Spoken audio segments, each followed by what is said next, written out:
All right, here we go. Hi, everybody. Thanks, Kathleen, for helping to get us started here. And thank you all for joining us this afternoon or evening or really late evening, seeing someone from the UK tuning in. Yeah, thanks for staying up with us.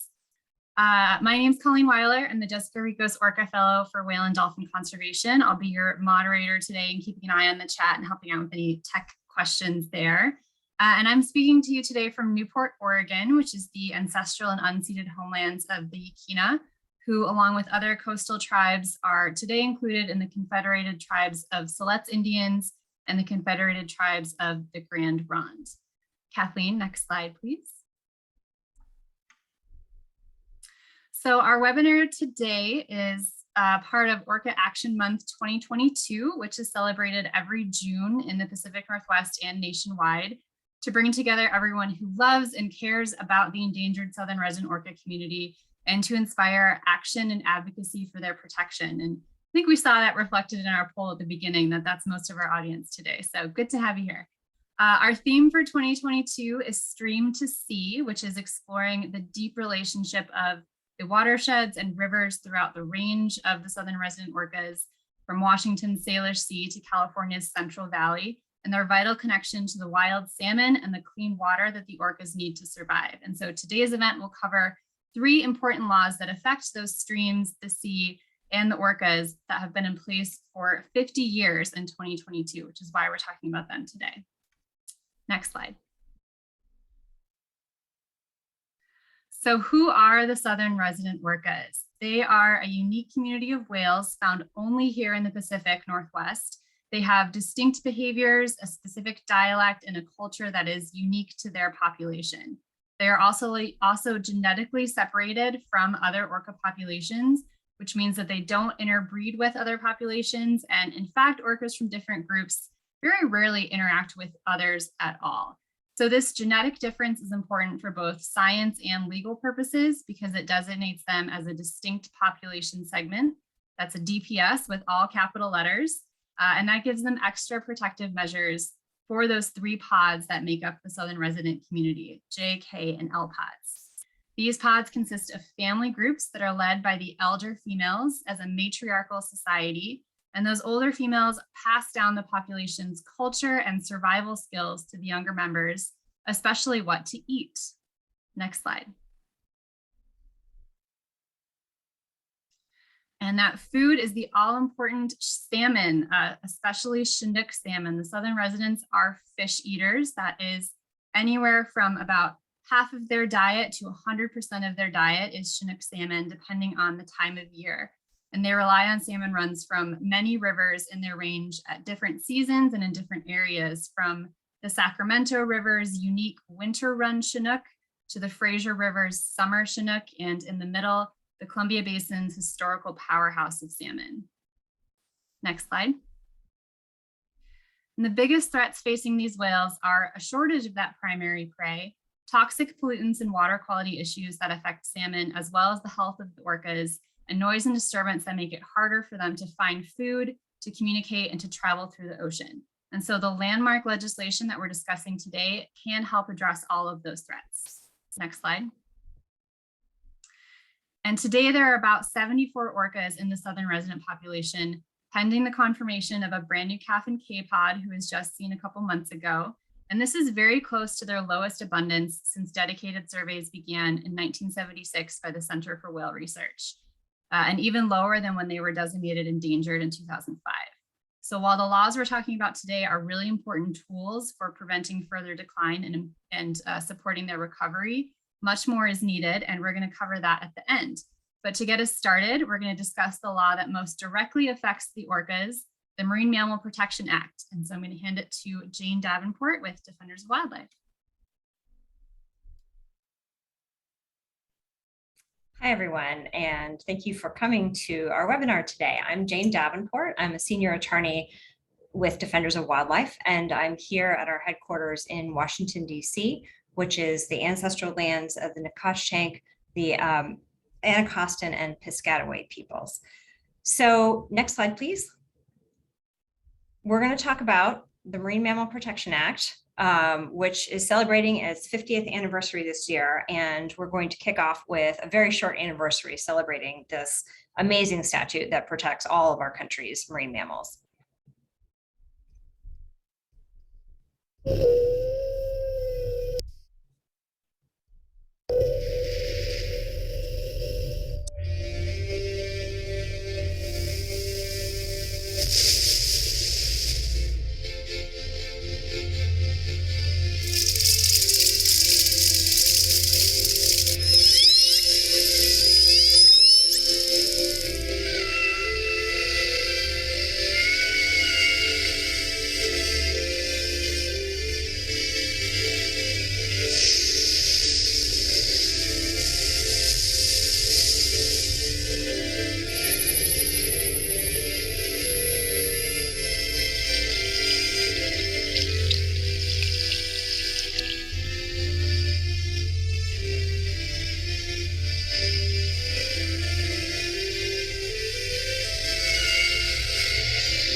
Great. Next slide, please.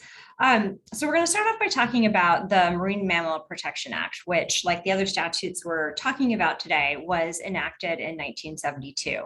And if you think back to what was happening in the late 1960s and early 1970s, the industrial whaling, commercial whaling, and the absolutely devastating impacts on whale populations was really taking hold of the popular imagination. Hunting fur seals in Canada and the graphic images that came from that hunt was really making an impression on the public.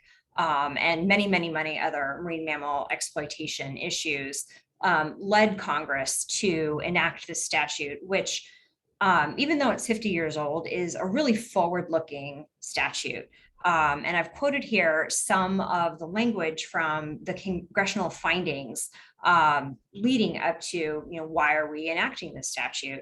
And, the first principle I want to emphasize here is that, Congress recognized that marine mammals need not only to be protected, but also to be recovered to their optimum sustainable population. So that's a real species focus of the statute.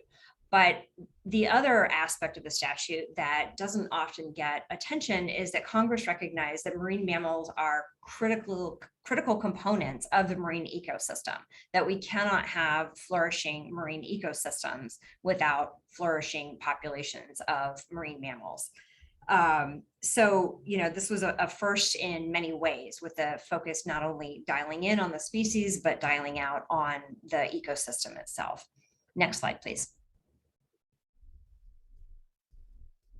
So, only 2 slides of Administrative Law 101.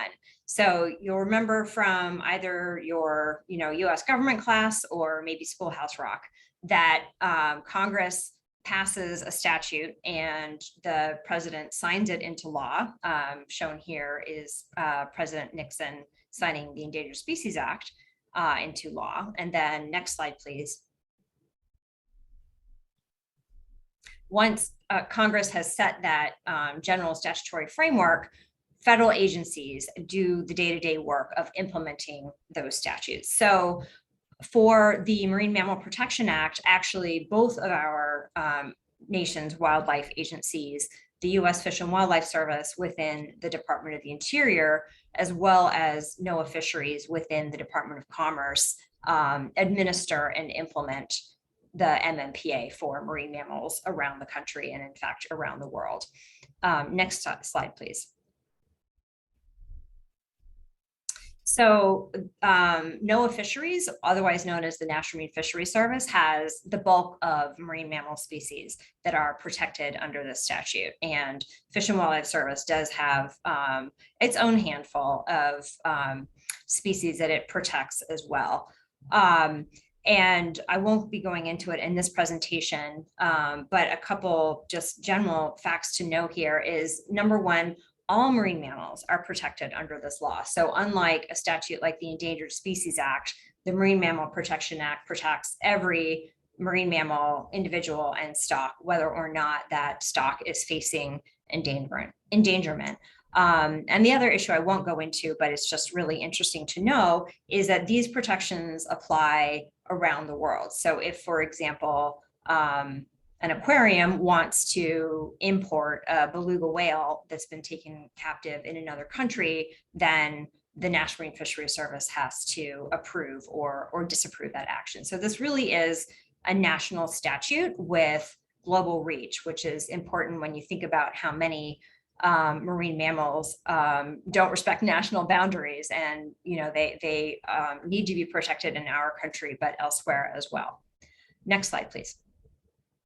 So a couple of really important concepts that are relevant to the protections that marine mammals get under this statute is that Congress said all take is prohibited. And take is defined by statute to mean to harass, to hunt, to capture, to kill, or even to attempt to do any of those things. So there is a moratorium on all take of marine mammals unless there's a permit or an authorization issued.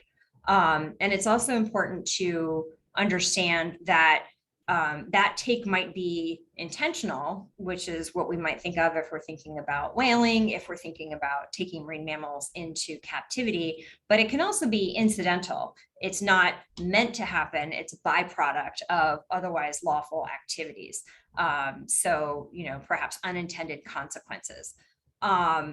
And there's, with respect to harassment, there's two different kinds of harassment that are relevant, especially to a species like the southern resident. Harassment can be level A, which means it can be so bad as to actually injure or kill the animal, or it could be level B, which basically means to annoy it to the point that you're disrupting its everyday functions of life, like foraging or mating or rearing its young. And the photo on the bottom is actually of an orca that was taken from the southern resident population, which, as many of you may know, was one of the major reasons this population was pushed to the brink as it has been. Next slide, please.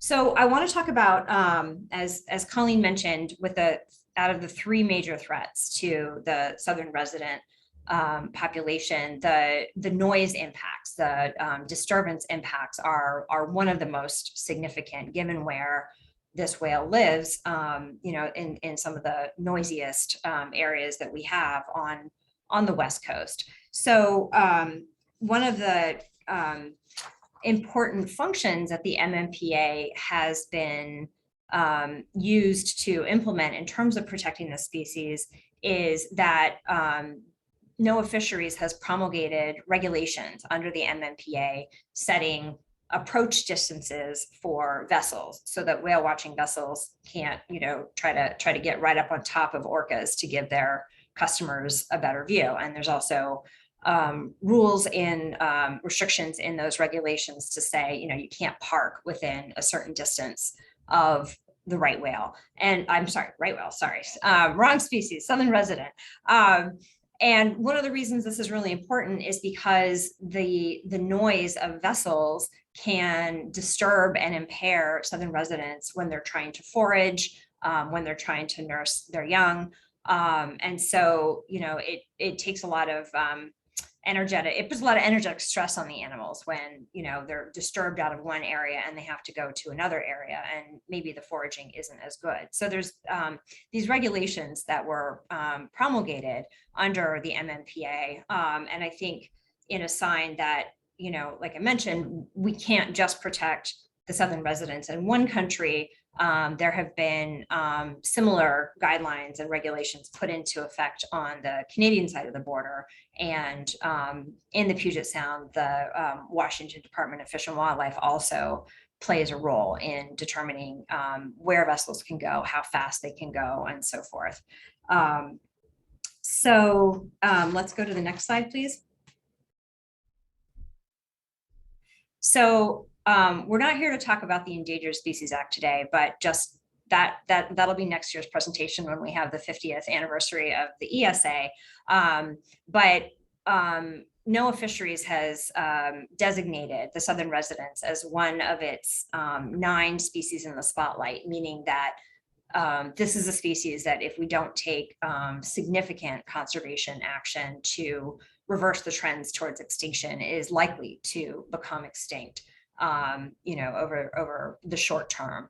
So some of the issues that we face and some of the ways that the MMPA can be used further to tackle the noise challenges and the risks from vessels that these whales face come in, we need better enforcement of those regulations. We need to make sure that NOAA Fisheries enforcement budget is expanded enough to enable essentially enforcement vessels to get out on the water and educate boaters, write citations, deter violations of these regulations. But the next slide, please, is going to talk about a further potential benefit.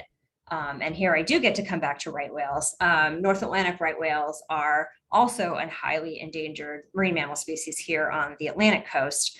And one potential regulation that the MMPA could be used to put into place would be a vessel speed rule like we have on the East Coast, where seasonal aggregations of right whales, where they are in their migration, are protected from vessel traffic by essentially setting speed zones where large vessels over 65 feet can only go 10 nautical miles an hour or slower at times of the year when the right whales are likely to be present.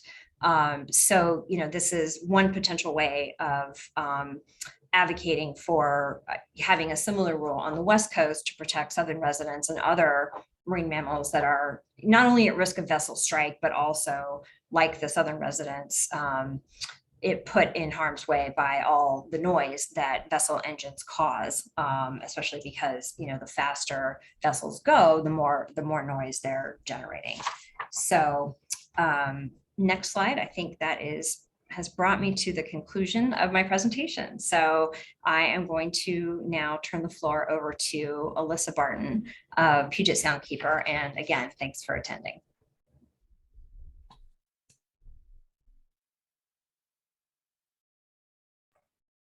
All right. Thanks, Jane. Thanks, everybody. So I'm going to talk about the Clean Water Act today, which also has its 50th anniversary this year. My name is Alyssa Barton. I'm the Clean Water Programs Director at Puget Soundkeeper. I use she, her pronouns, and I have brown curly shoulder length hair. I'm wearing a little gray zip up hoodie, green eyes, and my organization, Puget Soundkeeper, our mission is to protect and enhance the waters of Puget Sound for the health and restoration of our aquatic ecosystems and the community that depend on them. So we work with the Clean Water Act quite a lot. But before getting started, I'd also like to acknowledge that the lands I'm presenting from today span the traditional and present day lands of many tribes and indigenous peoples, including but not limited to the Suquamish, Snoqualmie, Muckleshoot, and Duwamish. I'd like to honor and pay respect to my indigenous neighbors who've protected and preserved these lands and waterways since time immemorial and who continue to do so today. So I'd like to provide a little bit of context as I kick it off about the Clean Water Act. And I guess this context will apply to all of the laws that we're talking about today because each one of them was passed in 1972. And I feel like you can't really separate the Clean Water Act from the context in which it was born. So in the 60s and 70s, in addition to the theft of all of the whales, which Jane just talked about, we had a cultural revolution taking place, right? We had the civil rights movement in full swing. We had the assassinations of major civil rights activists, Medgar Evers in '63, followed a few months later by JFK, Malcolm X in '65. We had Martin Luther King assassinated in '68, and then Robert Kennedy. We also had the Vietnam War protests right? So we had, starting in 64 through the 70s, lots of cultural turbulence. And at the same time as all of this social upheaval, America was really waking up to multiple environmental crises. Rachel Carson published her pivotal book, Silent Spring, in 62. Americans were concerned about the atomic bomb and radioactive fallout. We saw the first images of planet Earth from outer space, better ones. The Santa Barbara oil spill of 69 shocked the world. It was the hugest oil spill we ever had. It's still the third largest spill we've ever had. And in 69, you had the famous fire on the Cuyahoga River in Ohio. And it wasn't the first time that river caught on fire because it was full of so much trash. It was actually the 13th time that the pollution in the river caught on fire. And of course, in 70, we had the first Earth Day celebration, 1970, and that's the same year the Environmental Protection Agency was formed. So I think, in this kind of cultural awakening, social upheaval, the difficulties we were experiencing as a country, mixed with these painful and traumatic events, really inspired a desire to do better and motivated us to protect people and the environment. Because it was during this time of cultural and social upheaval that many, many, many environmental protections were passed. We have many other laws besides the 3 that we are talking about today that were implemented. But of course, today our focus is orcas for Orca Month. So let me move on and talk about the Clean Water Act. Could you go next slide? Thank you. So the Clean Water Act originated in 1948 as the Federal Water Pollution Control Act, but it was subject to sweeping amendments in 72. It was the first major US law to address water pollution. And as amended in 1962, it became commonly known at that time as the Clean Water Act. It has 2 fundamental goals, which you may chuckle about a little bit because, as you can tell, we're not there yet. The first was to eliminate the discharge of pollutants by 1985. And the second was a interim goal to achieve water quality sufficient to protect fish, shellfish, and wildlife and recreation by 1983. So here we are, almost 40 years later, and we are still working towards these aspirational goals. Next slide. So as Colleen mentioned at the beginning of this event, and as Jane also seconded, there are 3 major threats to orcas, and the Clean Water Act can really help us with the pollution aspect. Toxic contaminants and pollution are one of the 3 key threats to the continued existence of our southern resident orcas.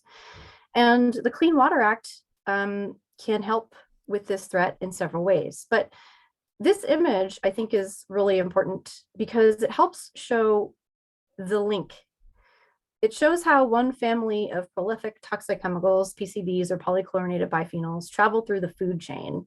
So PCBs are a toxic chemical that were put in many products and was banned from use in products, but is still in a lot of products that are currently in use. So there's still a lot of this chemical out there, even though we're not supposed to be putting it in new products.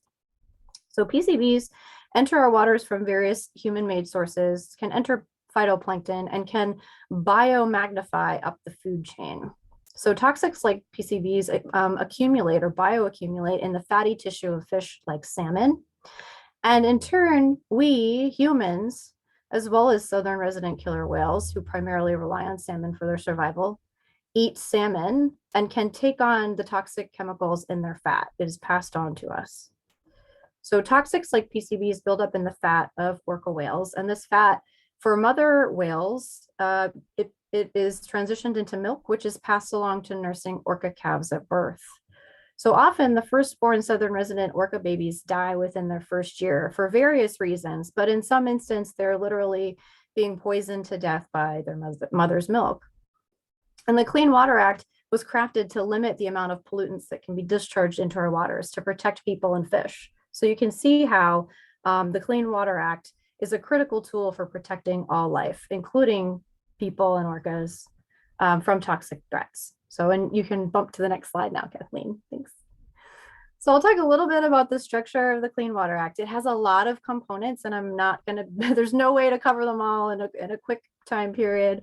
Could take a long time to get through everything here, but these are some of the key pieces, and I'll cover a couple of these today just briefly.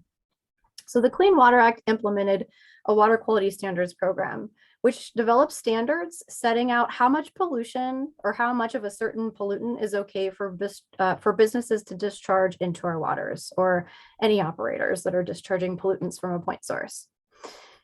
In order to implement those water quality standards, there is a permitting program called NPDES, or National Pollutant Discharge Elimination System. That's a permitting system where the permits are issued to polluters with limits on the amount of pollutants they can discharge to ensure that we're meeting those water quality standards. So this is how we can help control and limit the amount of toxics that are entering our waters from discharge from polluters, toxics that can harm salmon and orca. We also have permits for dredging. The Section 404 permitting program covers dredging and fill material. We have the oil spill prevention and response, Section 311, so handling those catastrophic instances where we have oil spills, which again can be deadly to our orca. We have a non-point source pollution, Section 319. This program in the Clean Water Act requires states to develop non-point source programs for diffuse sources of pollution, so pollution that doesn't come from a single pipe or point. And then the citizen suit provision is a really key piece that makes the Clean Water Act very unique. It allows any affected individual to pursue enforcement in the event that state and federal regulatory agencies fail to do so. So that this means that you, I, anybody here, if we see pollution that affects a waterway that we use and enjoy, we have the ability to petition and enforce the Clean Water Act. This is very unique. Slide, please.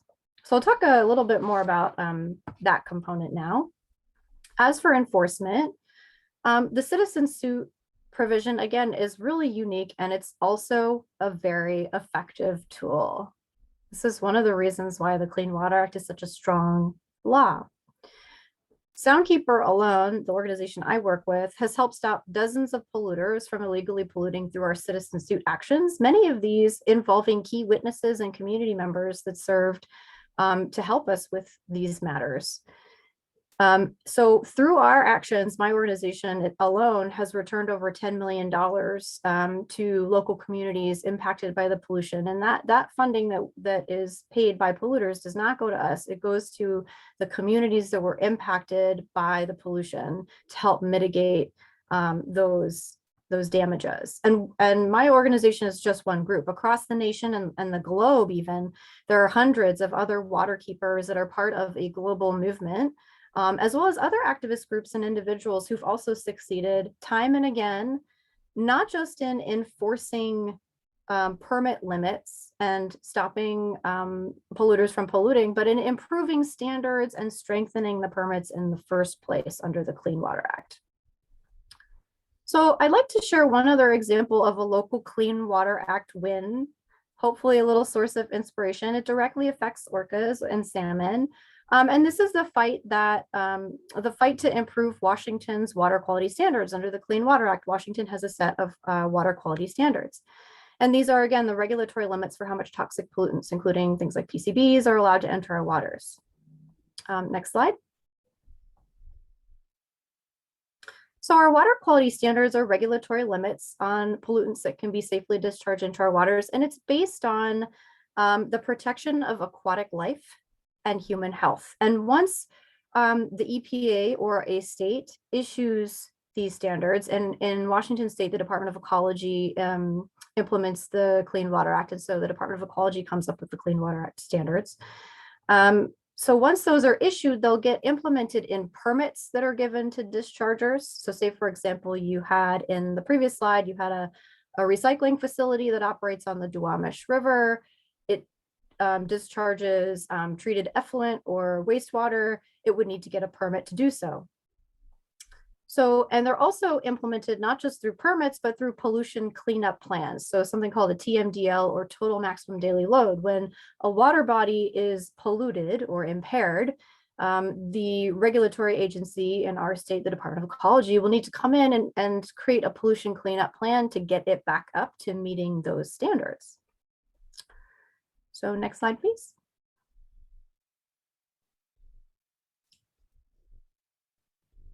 So part of the water quality standards that are implemented pursuant to the Clean Water Act are human health criteria, which is kind of a wonky word, but it's basically standards set to protect human health from the consumption of toxic chemicals. So these sets of standards outline how much toxic pollution. It's a formula to understand and to set a limit for how much of a toxic pollutant is safe for a human to consume. In Washington state, prior to 2016, we had a set of water quality standards for human health that were based on old, outdated, and inaccurate data. They were set to protect people who ate up to 1 teaspoonful a day of fish. So that's the 6.5 grams per day standard you see on the left-hand side. So this means that people who consume more than 1 teaspoonful of fish per day could be at risk due to eating unsafe levels of toxic contaminants just based on the standards. And again, toxic contamination means those chemicals are known to cause sublethal and lethal effects. The old standard was not adequate because data shows that many indigenous persons, persons, Asian Pacific Islanders, and others, I mean, even me, who I like to eat fish, are consuming more than 1 teaspoonful a day per fish on average per month. I mean, think of the last time you went to a restaurant, you're not going to see a plate like the one on the left with a teeny 6.5 gram serving of fish.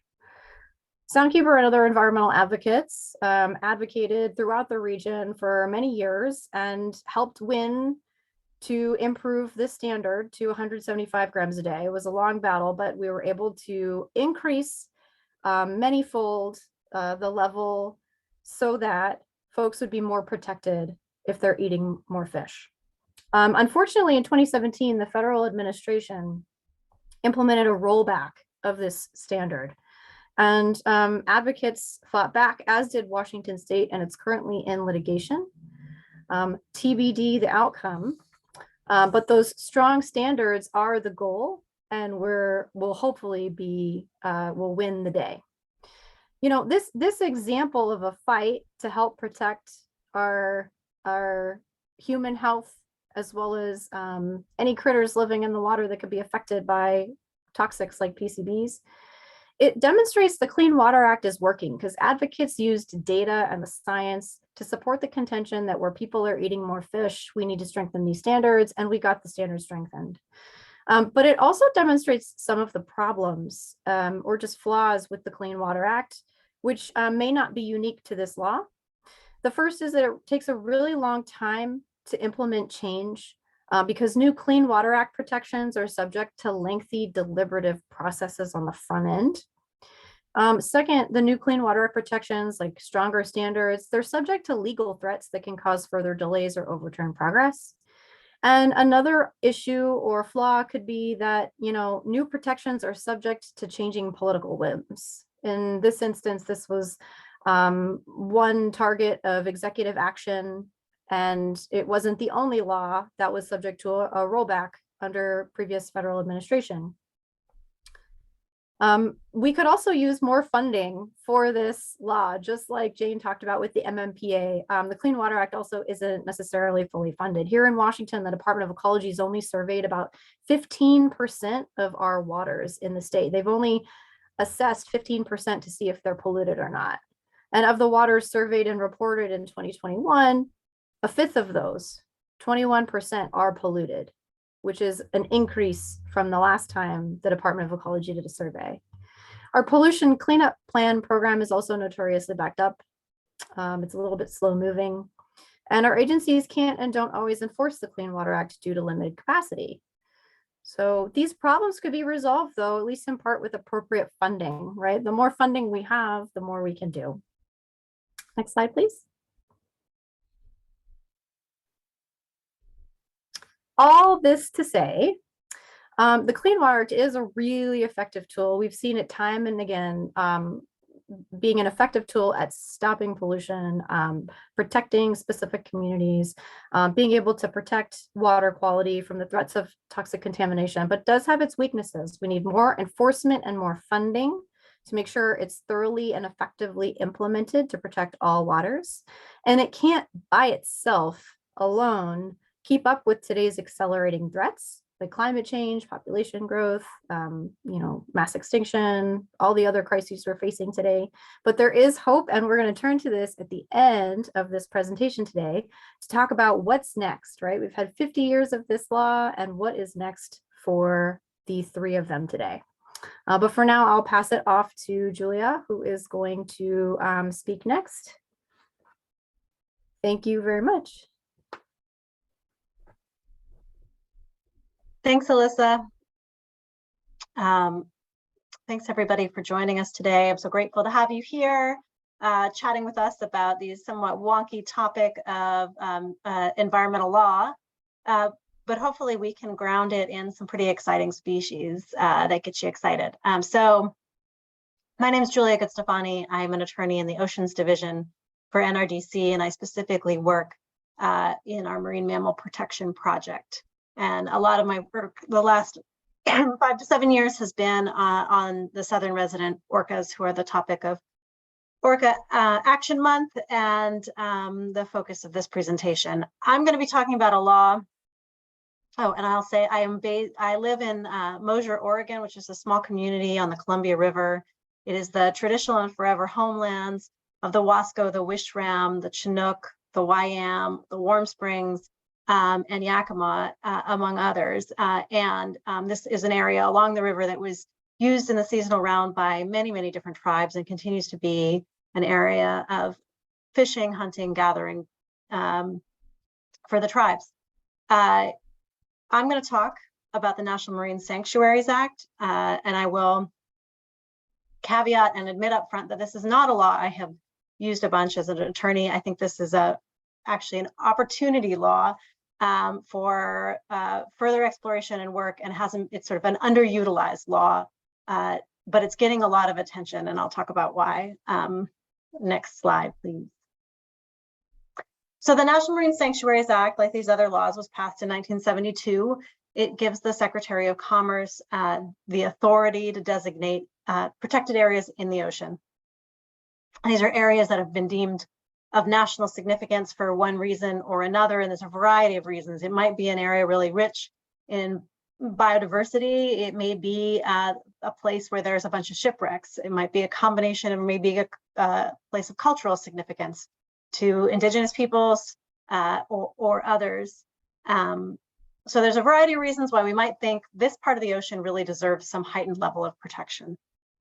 The law was passed, and there were actually looking into the history of this law, at the time, the genesis of the law was the result of 11 different bills that were being pushed through the House. So there was a huge movement across the country for greater protection of our oceans.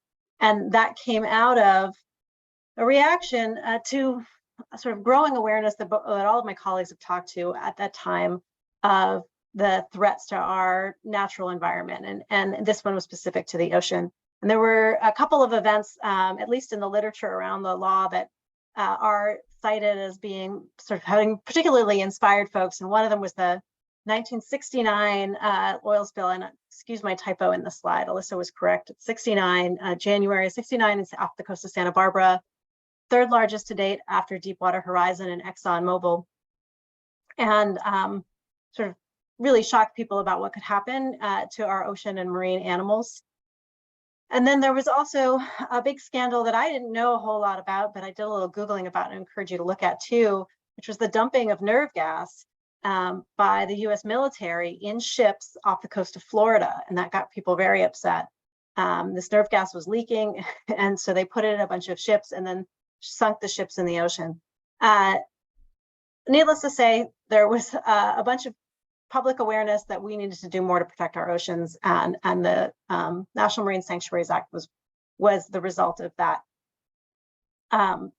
sort of that movement. Next slide. So there are several purposes of the NMSA, or National Marine Sanctuaries Act. Oh, back one. Some of the purposes are to stop oil and gas drilling, for education, to sort of an awareness, teach people about the oceans, to promote academic research of the ocean and get more information. For this presentation, I'm going to pull out one of the purposes that I think is the most relevant to southern resident orcas, which was to maintain the natural biological communities in the National Marine Sanctuaries and to protect, restore, and enhance those natural habitats, populations, and ecological processes. I will say that also one of the purposes, and the language is, quote, wise and sustainable use of the resources of the sanctuary. So you have some tension even within the purposes between protection of the resources, but also permitting use of the resources.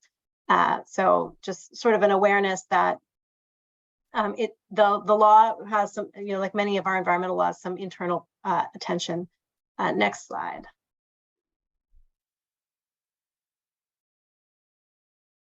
So a few of the tools that you can find in this law, the Nmsa provides the authority to issue regulations for the sanctuaries, regulations to prohibit certain activities, and specify what you can and cannot do in a sanctuary. It also provides for condition reports. What is the condition of the sanctuary? How are the resources in the sanctuary doing? These are periodic reports, and if you have a sanctuary that interests you, you can look online and find the most recent condition reports. Some of them are pretty recent, some of them are pretty out of date, but they'll tell you are the resources in the sanctuary overall, are they declining? Are they improving? What's sort of the status of the marine life in the sanctuary? And I will say overall, unfortunately, the resources in a lot of our sanctuaries are not improving, either holding steady or declining. There are management plans, which are should be responsive to the condition reports. That is what guides the day-to-day activities in the sanctuaries. How do we improve things? Part of the tension again is getting a management plan that's responsive to the condition report and actually starts to improve those resources. The law provides for civil penalties for violations. I'm not sure if or when or how often that's used. And it provides for consultation if there's a federal activity that is likely to cause a loss or injury to one of the resources, consultation is required. And the photo is of a humpback breaching here in the Humpback Whale National Marine Sanctuary off Hawaii. All right, next. So why do we need these parks in the ocean? Which is essentially what the idea was, right? Is we're going to create these sanctuaries, these parks in the ocean. And I just take a moment to reflect on and to recognize what all of you probably already know to be true, which is that our oceans are incredibly rich with marine life. Just really have incredible diversity of species that are certainly worthy of protection. Many of them are endangered. Many of them we know very little about. I mean, it's sort of this amazing world under the sea. And particularly now here in this time that we live in, the oceans are also very vulnerable to climate change. And we're unfortunately starting to see those impacts, and it creates even greater urgency to protect more of the ocean. 2021 marked the highest temperatures and lowest oxygen content for the oceans since human records began. And there was a recent paper, which I'd encourage you to check out, by Penn and Deutsch, the 2022 paper, which has some really scary predictions about if we don't radically curb carbon emissions, the level of sort of the mass die-off of species in the ocean. And there's, so you can check it out, but I think all of it sort of creates an urgency, I would hope, similar to what we had in the late 60s and early 70s around ocean protection. We have a new era of understanding of kind of human-caused threats to ocean marine life and need to protect them. Kathleen? Here's the map. I like maps. I think a lot of people like maps. So here's our sanctuaries. There are 15 of them that are designated. They're the little circles. You will see they're pretty concentrated in the Pacific. There are a couple in the Great Lakes as well. So it's not just oceans, it's waters. And there are some yellow squares. Those are proposed national marine sanctuaries that are under consideration. Next slide. I'm going to just highlight one for purposes of talking about the southern resident Orcas, which is the Olympic Coast National Marine Sanctuary. So this map you're seeing, it's a little hard to get oriented here, but this is the northern tip and coastline of Washington State. You can see the Strait of Juan de Fuca, and the sanctuary is the sort of pinkish, I don't know what that shape is off the coast, that goes almost down to Grays Harbor. So if you're familiar with where the southern residents roam and kind of their range, this is a key part of their critical habitat. They are coming in and out of that Strait of Juan de Fuca often, and they are fishing and foraging along the Washington's coast pretty regularly. So they are not, there's no doubt that they're in the sanctuary frequently, and they are listed if you look at the sanctuary condition reports in the sanctuary as a resource of the sanctuary. There's some information about the sanctuary. Each sanctuary has its own website from what I can figure out. The Olympic Coast National Marine Sanctuary certainly does. Encourage you to check it out if you're interested. And I've included a little bit of information there on the slides, but it's a super rich area designated for its wildlife, marine resources, but also because it has a large number of shipwrecks. And it's because of its cultural significance to many of the coastal tribes. Next slide.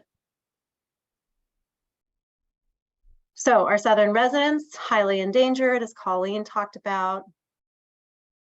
They have been listed in the Olympic Coast National Marine Sanctuary, apologies for all of the acronyms here, as a species at risk of extinction and in decline within the sanctuary.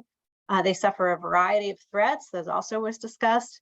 And at least a couple of those threats are things that you could address through some of the sanctuary regulations.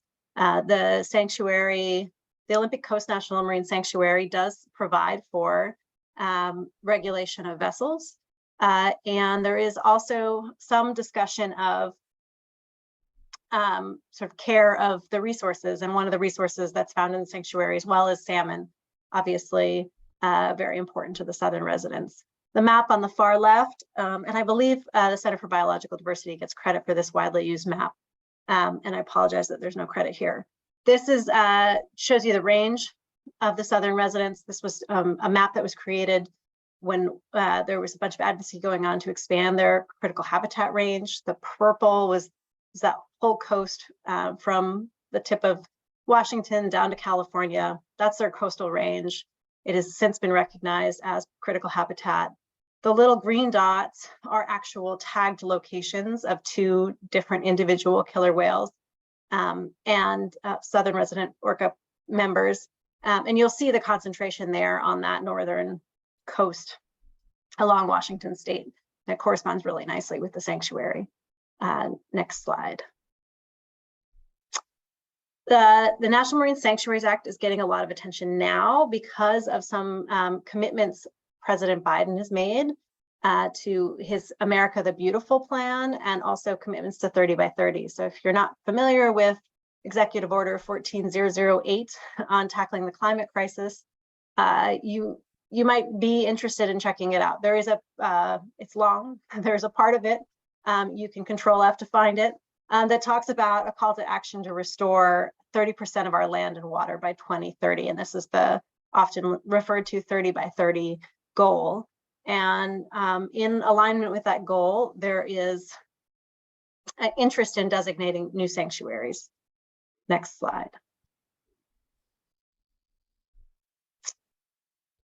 And I will just end by saying the Sanctuaries Act, it's great that it's getting attention right now, that we're looking at making more of these sanctuaries. There's definitely room for improvement. The level of protection within the sanctuaries thus far has been fairly modest, if or non-existent. And a lot of the resources, as I mentioned earlier, within the sanctuaries, if you look at the condition reports, are in decline pretty much throughout the sanctuaries. So very fast, a few recommendations here. One is that the management plans actually manage so that they're responsive to those condition reports, so that we improve the resources. If you're making a new sanctuary, there's a designation doc. That's its original sort of genesis of the sanctuary. and it determines what can be regulated within a sanctuary. So make that broad. We have the problem now of some of our sanctuaries that currently exist. The designation docs don't, for example, allow you to regulate fishing, but maybe fishing is a major problem in the sanctuary now, or some method of fishing like bottom trawling. So making your designation doc when you're starting a new sanctuary very broad to allow for the future regulation of all sorts of activities. NOAA has to utilize its authority. It has a lot of authority within these sanctuaries, but there has been very little regulation and actual enforcement within the sanctuaries of any activity. And then also having the sanctuaries be updated, all the condition reports and management reports. Like I said, some of them are fairly recently updated and others are pretty up to date. And then also having them be responsive. We're in a time of climate change and great change in the ocean, and have to sort of look at these sanctuaries to make sure they are updated plans. Last slide. And that's it. Thank you for coming to our presentation. And I will kick it back to Kathleen or Colleen. Well, I'll jump in here and just note, before we move to Q&A, we're going to answer some from the Q&A box, but we'll also take some questions live. If folks have live questions, you can raise your hand down at the bottom of your screen there. But as we noted at the beginning, these environmental laws that are turning 50 this year have been really significant over the past 50 years for improving conditions for water quality for both people and salmon and orcas, and protecting important areas in our ocean. And we want to keep them around for the next 50 years, but there are some improvements and some changes to make. And Julia talked a little bit about some specifics for the National Marine Sanctuaries Act at the end there. And I'd invite all of our panelists to weigh in with any thoughts or goals or specific actions they see for these landmark legislative acts over the next 50 years. Julia, you want to jump in? We've lost Jane. Kathleen will have to jump in for Jane. I think I addressed it in that question. Alyssa, I welcome you. I talked about kind of, how Biden is looking at this law, and also some of the improvements we'd like to see if we continue to use the sanctuary model to protect our oceans. So let's hear about the Clean Water Act. Yeah, and I think I covered the Clean Water Act a little bit when I talked about, we really need to fully fund and enforce the Clean Water Act because it is a great tool, but it's just not being fully used up to its full potential right now. Some of that requires political will. And, I don't necessarily have all of the answers, but I do know that we probably need some new tools in our toolkit to address these accelerating crises of our time. I mean, with climate change and population growth and rapid habitat destruction, we're going to need some new tools in our toolkit. I wonder sometimes, is it right to assume, as the Clean Water Act does, that it's okay for businesses and agencies to be allowed to continue to pollute so long as we can scientifically calculate safe levels of pollutants? That leaves us with a system where we're constantly playing whack-a-mole and trying to chase down actors one after another after another. I also think there's really clear parallels between our world today and what we're experiencing in a almost but not quite post-pandemic world, with the world that gave birth to all of these environmental laws back in the 70s. I think just like then, now has been and remains a time for introspection and reflection and reconnection to our values and action in alignment with that. So I think everybody here has that role to play, to have courageous conversations, to raise your voice in discussion with community members, with community groups, businesses in your area, and get engaged with your city and county council in your town. Make sure to vote. Make sure to get out there and participate actively in discussion and make your voice heard about the things you care about, because everyone has a role to play. And there are so many different ways that you can do that. And I think we have on our Orca Month website and socials, I believe, 17 ways that folks can get engaged and do different things to help protect orcas. So I'd encourage folks to go there to take a look. But yeah, those are just some of my thoughts. And I don't know if Kathleen wants to contribute too. I think we also might have a couple questions pending from some of our audience members, not sure. We do have a couple questions pending, but before we get to 3, I'm just going to quickly launch our last poll. And so that I'm just going to ask you all to answer these questions. Hold on. All right. Here we go. We're hoping to learn a little bit more about whether this was helpful to folks today, and if you are walking away inspired to do something else with what you've learned today. So before you hop off, do please take a minute to answer those questions. In the meantime, Alyssa, I think you covered this pretty well, but Kimberly asked in the chat, how can citizens support the Clean Water Act? Are there any specific things you didn't cover in your last wrap up there? Yeah, I mean, there are opportunities to weigh in through the Department of Ecology to improve permits. One way you could do that is to register to get emails from groups like Soundkeeper that work on those permits and will send action alerts to weigh in to the public.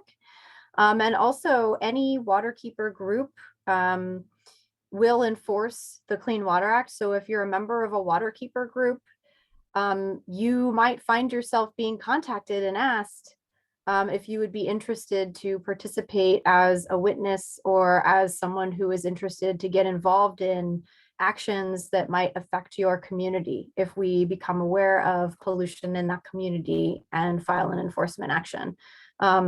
You can also report pollution through our reporting hotline. It's 1-800-42-PUGET. If you ever see water pollution, you can report suspicious pollutants or polluting. And someone who did that a few years ago, they saw a grain terminal dumping grain right into the Sound on Elliott Bay.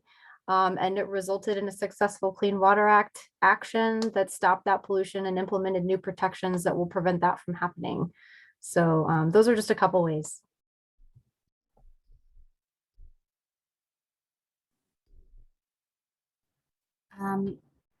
We are at time, but I think I'm going to squeeze in one more question we had in the chat about, can orcas and dolphins in captivity potentially be released into marine sanctuaries? Is that something any of you can cover?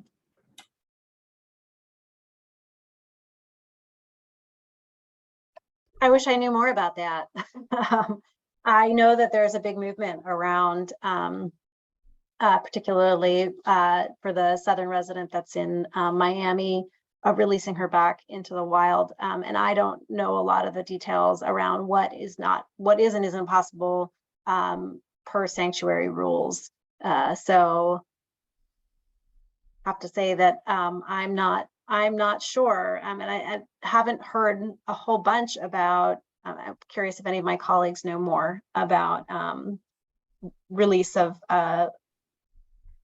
orcas or dolphins that are currently in captivity. Yeah, I'm happy to jump in with that, Julia, because I think, we have a word sanctuary that can have multiple meanings. And when we're talking about a marine sanctuary, this is not like a penned off, or these aren't parks like you would think of an elephant sanctuary or a big cat rescue sanctuary on land, where it does refer to captive animals that are specifically being released to a fenced and monitored but natural area. The National Marine Sanctuary is a little bit different. It's not an area of the ocean that is fenced off or enclosed. This is sanctuary as in a protected area, but not a sanctuary for a species. So a little bit of a semantic difference there. And of course, for captive whales and dolphins, we do talk about releasing them to sea sanctuaries. So the words are going to get pretty confusing in the future when we do have more of these. And there are talks underway with the Lummi tribe in Washington state to help bring Tokate, who is the captive held southern resident orca in Miami, back to a net pen, a sea sanctuary for retired captive orcas in her home waters. But that would be a very small and specific location and would be very different than the National Marine Sanctuary protected areas that we're discussing today. And before we go, if people are still sticking with us, we'll throw one question for Alyssa as well. I saw you started to answer this in our Q&A, but it was specific to cruise ships and how much damage to clean water do cruise ships contribute? And I would add to that, are those regulated under the Clean Water Act? Yeah, great questions. So cruise ships produce a lot of yucky pollution.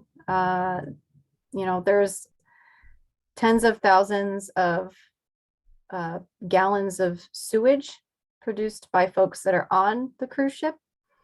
And when they're at sea in the ocean, they often release that untreated in the ocean. And also gray water, which is sort of like your wash water, your shower, stuff that goes down the sink with soaps and things like that also gets discharged. We do now have a no discharge zone in Puget Sound. So no dumping of the black water in the Puget Sound. And that was actually a win from several environmental groups, including my organization and others. That was a Clean Water Act win here for Puget Sound. So no more poo in the sound. But once you go 5 miles out, it is Wild West. And so it is problematic. The solution to pollution is not dilution. So that was something folks used to say, just flush it away. Yeah.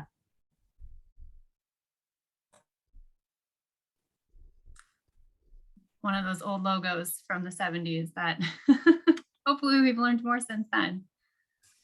So again, if folks have any questions they want to ask live, feel free to raise your hand now.